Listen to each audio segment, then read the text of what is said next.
মুছলমান গোটেইখিনিও যদি কোনোবা এজন ব্যক্তিক মুখ্যমন্ত্ৰী হিচাপে বিচাৰে সেইজনক মুখ্যমন্ত্ৰী বনাব নোৱাৰে।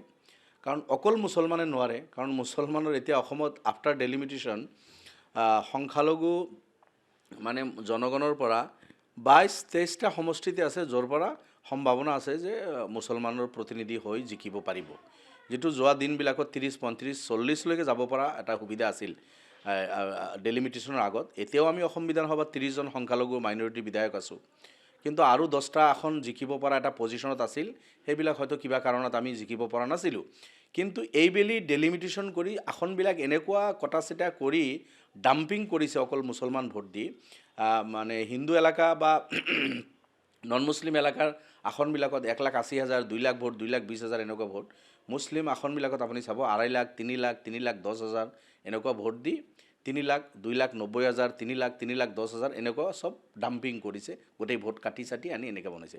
বনাই মেলি মাত্ৰ 22খন আসন এনেকুৱা আছে য'ত মাইনৰিটিৰ হয়তো প্ৰতিনিধি হ'লে হ'ব পাৰিব। এই গোটেই 22খন আসনৰ মানুহে যদি কোনোবা এজনক মুখ্যমন্ত্ৰী বনাব খোজে পাৰিব নেকি?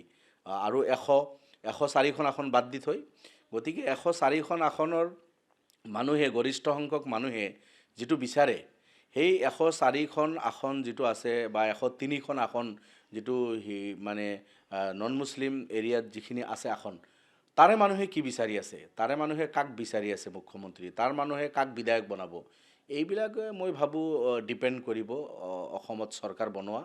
মুছলমান গোটেইখিনিও যদি কোনোবা এজন ব্যক্তিক মুখ্যমন্ত্ৰী হিচাপে বিচাৰে সেইজনক মুখ্যমন্ত্ৰী বনাব নোৱাৰে।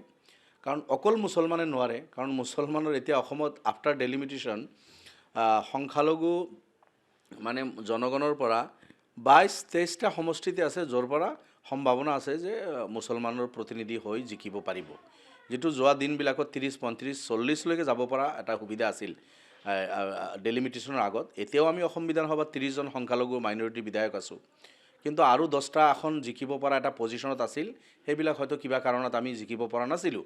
কিন্তু এইবেলি ডেলিমিটেশ্যন কৰি আসনবিলাক এনেকুৱা কটা চিটা কৰি ডাম্পিং কৰিছে অকল মুছলমান ভোট দি, মানে হিন্দু এলেকা বা নন মুছলিম এলেকাৰ আসনবিলাকত 1,80,000, 2 লাখ ভোট, 2,20,000 এনেকুৱা ভোট।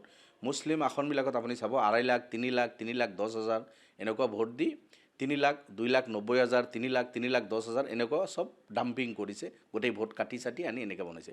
বনাই মেলি মাত্ৰ 22খন আসন এনেকুৱা আছে য'ত মাইনৰিটিৰ হয়তো প্ৰতিনিধি হ'লে হ'ব পাৰিব। এই গোটেই 22খন আসনৰ মানুহে যদি কোনোবা এজনক মুখ্যমন্ত্ৰী বনাব খোজে পাৰিব নেকি?